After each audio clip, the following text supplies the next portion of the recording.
पहिली गोष्ट अशी की महाराष्ट्रात हिंदीला कधीच विरोध नव्हता. हिंदी इथे मुद्दाम लादणं ही गोष्ट गरजेची नाही. की बालवयात जेव्हा एखादी भाषा दुसरी भाषा विद्यार्थ्यावर लादली जाते किंवा त्याला शिकवली जाते तेव्हा त्याला दोन भाषांमधला फरक कळत नाही. हळूहळू त्याच्या बोलण्यामध्ये दोन्ही भाषांचं मिश्रण व्हायला लागतं. पण हे जर चालू राहिलं तर एक 50-100 वर्षामध्ये महाराष्ट्रात मराठी भाषा शिल्लकच राहणार नाही. मराठी ही लहान समाजाची भाषा असल्यामुळे ती हळूहळू नष्ट होत जाईल. नमस्कार, मी गणेश पोकळे. लेट्सअपमध्ये आपलं सगळ्यांचं स्वागत आहे. गेली 8-15 दिवसापासून महाराष्ट्रात मराठी आणि हिंदी सक्तीकरण अशा गोष्टींनी वाद सुरू आहे. प्रामुख्याने 1ली ते 4थीपर्यंत हिंदी सक्तीकरण हे सरकारचं धोरण आहे, परंतु तो ऑप्शनल विषय दिला असं सांगून त्यांनी ती वेळ मारून देण्याचा प्रयत्न केला आहे. परंतु मुख्य जे पक्ष आहेत राजकीय त्यांनी आता त्याला विरोध केला आहे आणि 5 जुलैला प्रमुख पक्षांचा हा जे विरोधी पक्षात आहेत किंवा ज्यांना मराठीच्या समर्थनार्थ उतरायचं आहे आणि हिंदी सक्तीकरण नको आहे असे लोक आता मोर्चाही काढत आहेत. परंतु ज्यांनी आयुष्यातली 35-40 वर्षे मराठीमध्ये घालवलीत, मोठं समीक्षेचं काम मराठीमध्ये केलं आहे आणि गेली अनेक दिवसापासून आज 90 पार केली तरी ते लिहित आहेत, त्यांचं नाव सुधीर रसाळ सर. तर समीक्षेची अनेक पुस्तकं आहेत. 2024चा साहित्य अकादमी सरांना आहे आणि ते डॉक्टर बाबासाहेब आंबेडकर मराठवाडा विद्यापीठ, छत्रपती संभाजीनगर, तत्कालीन औरंगाबाद इथं ते विभाग प्रमुख राहिले आणि 30-35 वर्षे त्यांनी अध्यापनाचं काम केलं आहे. तर सरांना काय वाटतं, मराठी भाषेचं आजचं परिस्थिती काय आहे, ते लागू करावी, ती सक्तीकरण असावं, मुलांवर त्याचा परिणाम काय होईल, अशा अनुषंगाने आपण त्यांच्याशी बोलूयात. सर, लेट्सअपमध्ये आपलं स्वागत आहे. आत्ता महाराष्ट्रात 1ली पासून 4थीच्या विद्यार्थ्यांना हिंदी सक्तीकरण करण्याचा विचार सरकारचा आहे. त्याला आता मोठा भाषिक जे काही लोक आहेत त्यांचा विरोध होतो, ज्यांचा मराठीसाठी हिंदी नको आता आणि मराठी 4थीपर्यंत कंपल्सरीच असली पाहिजे आणि भाषा सोडून दुसरं काही ते आपण ऑप्शनल म्हणून सुद्धा भाषा नको आहे असं सगळे लोक सांगत आहेत. तर आपण एक मराठीचे प्राध्यापक म्हणून आणि कायम मराठीचे समीक्षक म्हणून आणि आजही लेखन करतायत, काय सांगाल? पहिली गोष्ट अशी की महाराष्ट्रात हिंदीला कधीच विरोध नव्हता. मराठी संतांनी हिंदीमध्ये काव्यलेखन केलेलं आहे. गणपतीची हिंदीमधली सुप्रसिद्ध आरती ही मराठी संतांनं लिहिलेली आहे. तेव्हा महाराष्ट्रामध्ये हिंदीला कधीच विरोध नव्हता. आता सध्या हिंदी ज्या वर्गापासून शिकवली जाते त्यामुळे मुलं चांगली हिंदी बोलतात, हिंदी वाचतात. महाराष्ट्रामध्ये नवी पिढी मराठीबरोबर हिंदी वाङ्मय वाचते असा माझा अनुभव आहे. तेव्हा हिंदी इथे मुद्दाम लादणं ही गोष्ट गरजेची नाही. दुसरी गोष्ट अशी की बालवयात जेव्हा एखादी भाषा दुसरी भाषा विद्यार्थ्यावर लादली जाते किंवा त्याला शिकवली जाते तेव्हा त्याला दोन भाषांमधला फरक कळत नाही. हळूहळू त्याच्या बोलण्यामध्ये दोन्ही भाषांचं मिश्रण व्हायला लागतं आणि एकदा हे मिश्रण व्हायला लागलं की तो जे बोलेल ते धड हिंदी नसणार आणि धड मराठीही नसणार. या प्रकारचं विद्यार्थ्याला जर सवय लागली तर विद्यार्थी एक नवी मिश्र भाषा तयार करेल. आणि माझं असं मत आहे की सरकारची हीच भूमिका आहे. म्हणून बालवयात ज्या वयामध्ये भाषा शिकायला प्रारंभ होतो त्या वयातच एक नवी भाषा त्याच्यावर लादली तर या दोन भाषांचं मिश्रण व्हायला लागतं. सरकारला काय वाटतं मिश्रण करावं? त्याचा परिणाम काय होईल की हिंदीमध्ये जसं राजस्थानी उपभाषा आहे किंवा भोजपुरी आहे, ब्रज आहे, तसं मराठी आणि हिंदीची एक उपभाषा तयार होईल जी प्रामुख्याने हिंदीची उपभाषा होईल. हे व्हायला तात्काळ होणार नाही, पण हे जर चालू राहिलं तर एक 50-100 वर्षामध्ये महाराष्ट्रात मराठी भाषा शिल्लकच राहणार नाही. याचं कारण असं की हिंदी आणि मराठी या दोन्हीही एका कुळातल्या भाषा आहेत. दोन्हीकडे शब्द पुष्कळ समान आहेत. दोन्ही भाषांनी संस्कृतमधून पुष्कळ स्वीकारलेलं आहे, लिपीसारखे आहे. दोन्ही भाषांचं व्याकरण पुष्कळसं समान आहे, दोन्ही भाषांची लिपी एकच आहे. या सगळ्यांचा परिणाम असा होईल की हिंदी ही मोठ्या समाजाची भाषा आहे. भारतामध्ये सगळ्यात मोठा भाषक समाज हिंदी भाषेचा आहे. त्याच्यामुळे मराठी ही लहान समाजाची भाषा असल्यामुळे ती हळूहळू नष्ट होत जाईल. मग माझ्यापुढे प्रश्न असा येतो की तुकाराम महाराजांचे अभंग, ज्ञानेश्वर याचं काय होईल? म्हणजे एक उदाहरण देतो. एकेकाळी पैठणला गाथा सप्तशती नावाचा ग्रंथ लिहिला गेला. त्यावेळी ती भाषा महाराष्ट्रात बोलली जात होती. हळूहळू भाषा बदलली. आज आमचा पैठणला लिहिला गेलेला ग्रंथ आहे, पण आमचं त्याच्याशी नातं नाही. तसंच ज्ञानेश्वर आणि तुकाराम यांच्याशी त्या मराठी समाजाचं काही नातं राहणार नाही. मराठी संस्कृती नष्ट होईल, भाषेबरोबर संस्कृती जाते. हे व्हायला दीर्घ काळ लागतो, पण प्रारंभ केव्हा तरी करावा लागतो ना. या सरकारनं हा प्रारंभ सुरू केलेला आहे भाषा नष्ट करण्याचा. याचं कारण त्यांना या देशामध्ये एक धर्म, एक राष्ट्र, एक भाषा पाहिजे. अरे, त्याची सुरुवात आहे. म्हणून सतत हिंदीचा ते आग्रह धरतात. दक्षिण भारतामध्ये त्याला प्रचंड विरोध आहे, कारण त्यांना हे लक्षात आलेलं आहे. दुर्दैवानं मराठी समाज याबद्दल उदासीन आहे. म्हणजे दक्षिण राज्याच्या तुलनेत आम्ही उदासीनच आहोत. त्यामुळे आम्ही पहिलीपासून शिकवताना शिकवा, आमचा विरोध नाही, अशी सामान्य माणसाची भूमिका आहे. पण या पाठीमागे मराठी संस्कृती आणि भाषा ही नष्ट करण्याचा एक कार्यक्रम आहे. हे केवळ मराठीपुरतं राहणार नाही, बंगाली जाईल, उडिया भाषा जाईल, प्रादेशिक भाषा, दक्षिणेतल्या भाषा जायला लागतील. असा हा दीर्घकाळ होणारा कार्यक्रम आहे. आणि म्हणून महाराष्ट्रामध्ये याला मोठ्या प्रमाणात विरोध झाला पाहिजे. 5वीपासून पुढे हिंदी जेव्हा शिकवलं जातं तेव्हा मराठी त्याची तयार झालेली भाषा असते, आणि मग तो हिंदी ही वेगळी भाषा आहे म्हणून शिकतो. पण त्याच्या आत लहान मुलं हे समजू शकत नाहीत की या दोन वेगळ्या भाषा आहेत. आणि त्याचं मिश्रण झाल्याच्या नंतर एक म्हणजे त्यांनी भाषाशास्त्रज्ञाचा सल्ला घेतलेला नाही सरकारने. हे केवळ राजकीय निर्णय आहे त्यांचे. आणि दुर्दैव असं की ज्या क्षेत्रामध्ये तज्ज्ञांचे निर्णय प्रमाण मानले पाहिजेत त्या ठिकाणी राजकीय निर्णय प्रमाण मानले जातात, तज्ज्ञांचे निर्णय विचारात घेतले जात नाहीत. मुख्य म्हणजे एका लेखकानं याबद्दल असं म्हटलेलं आहे की ज्या वयात खेळणं मुलाला प्रामुख्यानं त्याला जास्त वेळ दिला पाहिजे, त्या वयात तुम्ही एकापेक्षा जास्त विषय त्यांच्यावर लादता. हे त्यांच्या विकासाच्या दृष्टीनं चुकीचं आहे.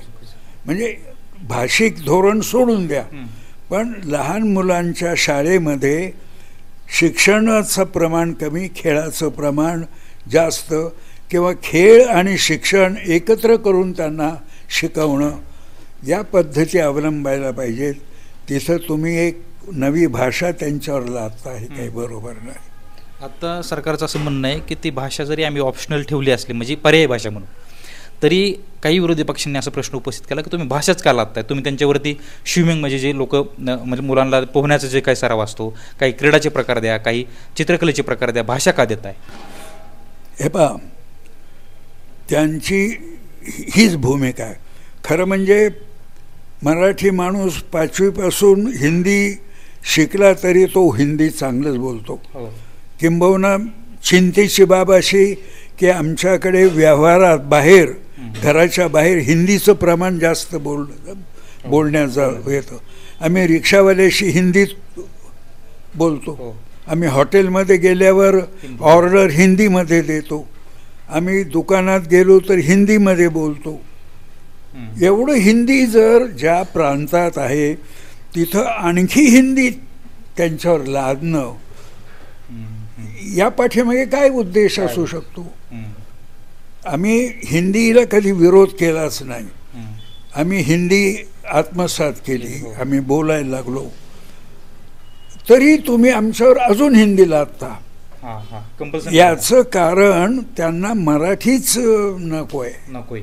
आणि ती नष्ट करण्याचा एकच उपाय की ज्या वयात मुलांना फरक कळत नाही, म्हणजे सायकोलॉजी मुलांची अशी असते की घरात कुत्रं असेल आणि मुलगा 4-1 वर्षाचा, तो त्या कुत्र्याशी मराठीत बोलतो आणि तो आपल्याला उत्तर का देत नाही?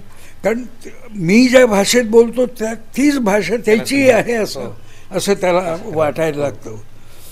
म्हणून ह्या वयात वस्तूमधला फरक मुलं करू शकत नाहीत.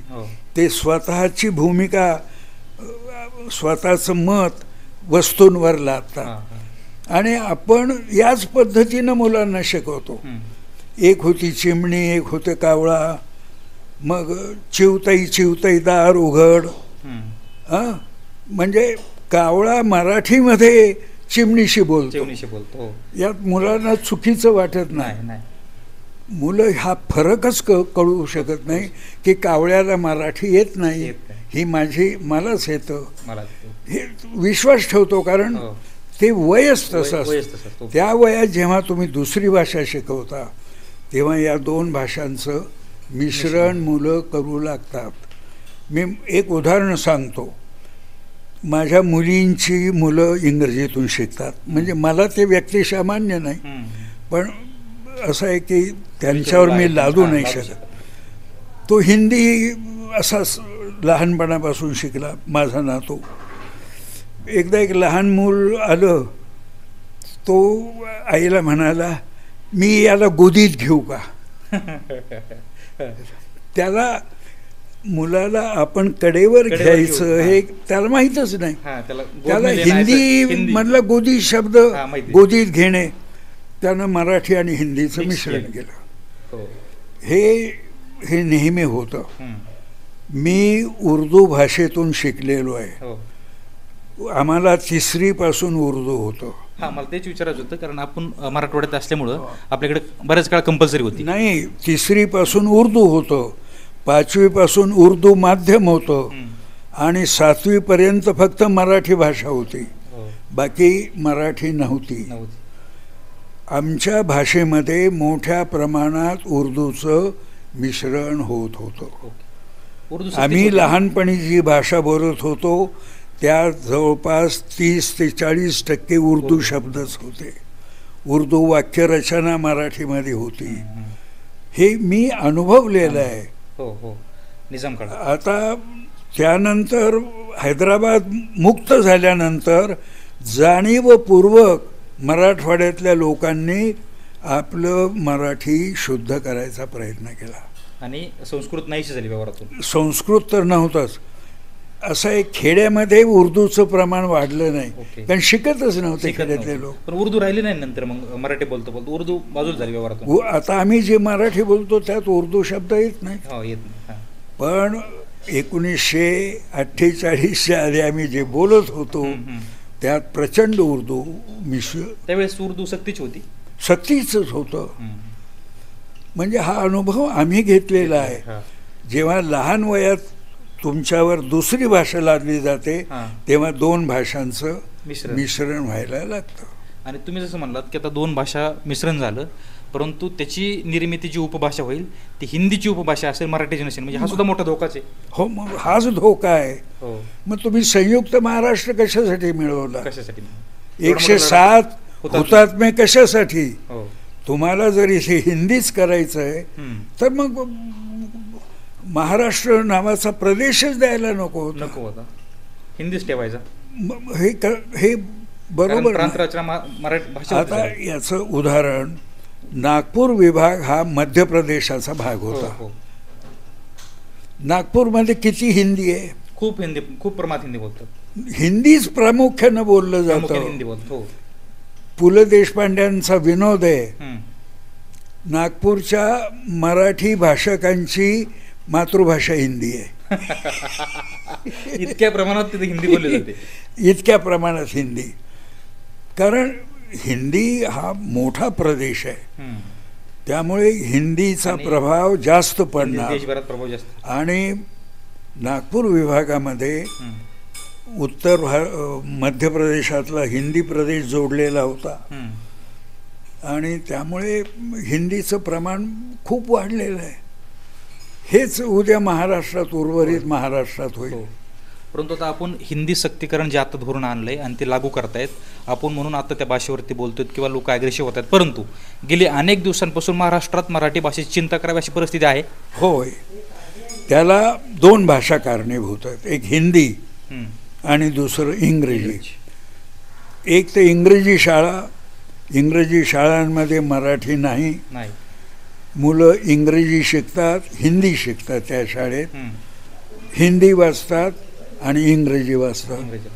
त्यामुळे नव्या पिढीमध्ये मराठी वाचन करणारा वाचक दुर्मिळ होत चाललेला आहे. मी जेव्हा साहित्य अकादमीच्या कार्यक्रमाला गेलो तेव्हा तिथं बोलताना हा मुद्दा मांडला की मला 2022मध्ये लेखन करणारी चांगले लेखकच दिसत नाहीत आज. 2022मध्ये तरुण. आता सध्या जे मराठीतून लिहितात ती पिढी अस्तंगत होणार.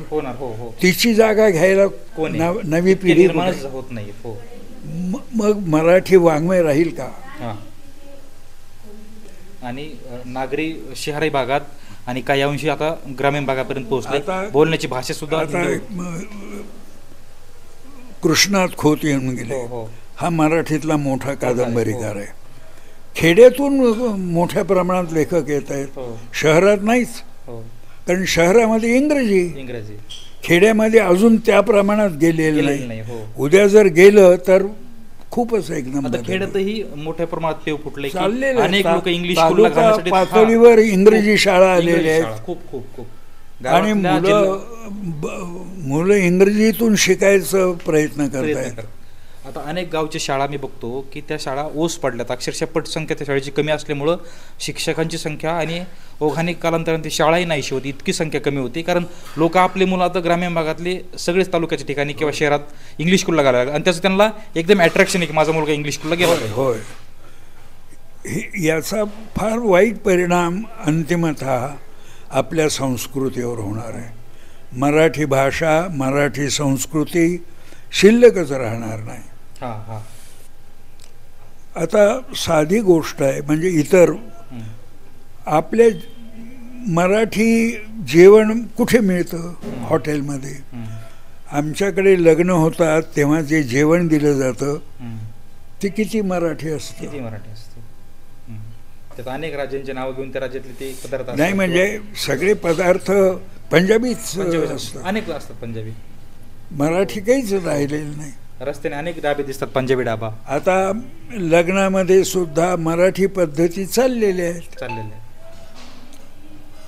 सगळे लग्नाचं स्वरूपच बदलून हिंदी प्रकार मोठ्या प्रमाणात आले. म्हणजे भाषा जाता जाता संस्कृती ही जाईल आणि संस्कृती दोन्ही गोष्टी धोक्यात आलेल्या आहेत आपल्या महाराष्ट्राच्या. आणि काही प्रमाणात जे जिल्हा परिषद शाळांकडे दुर्लक्ष झाले त्याचाही परिणाम आहेच. हे पहा, सरकारला जर इंग्रजी आवश्यक वाटत होतं तर त्यांनी आधुनिक पद्धतीनं इंग्रजी शिकवण्याची व्यवस्था करायला पाहिजे होती. आधुनिक पद्धतीनं जी भाषा शिकवली जाते ती 6 महिन्यात तुम्ही बऱ्यापैकी भाषा बोलता. जेव्हा अमेरिकेमध्ये इंग्रजी न येणारा जातो तेव्हा त्याला इंग्रजी शिकवणाऱ्या शाळेमध्ये दाखल केलं जातं. तुम्ही इंग्लिश नावाचा सिनेमा होता, तो पाहिला असेल तर तुम्हाला लक्षात येईल. ही पद्धत आहे. तेव्हा आधुनिक पद्धतीनं इंग्रजी मुलांना जर शिकवलं आणि मराठी माध्यमातूनच त्याला शिकवलं उरलेलं तर त्याला इंग्रजी चांगलं येईल आणि मराठी चांगलं येईल. मिश्रण होणार नाही. म्हणजे आता 1ली ते 4थी पर्यंत सरकारने हिंदी पोरांवरती लादू नये. लादणंच त्याला प्रचंड विरोध केला पाहिजे, कारण हा एका मोठ्या व्यापक अशा उद्दिष्टाचा भाग आहे. हे उद्दिष्ट प्रामुख्यानं सध्या राजकीय पक्षाचं आहे आणि म्हणून ते हिंदी.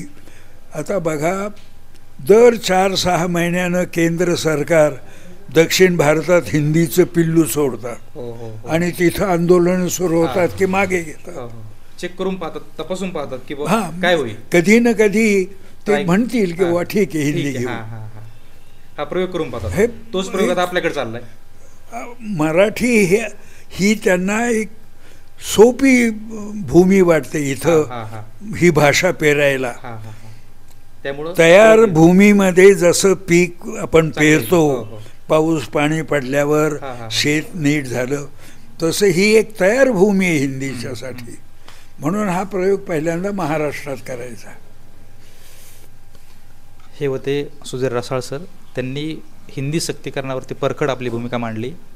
जर ही भाषा लादली तर एक भाषा एक देश अशा विचारसरणीच्या लोकांचा आहे एक कट आहे. तो कट जिथं जमीन तयार आहे त्या भागात वापरून पाहिला जातो आहे.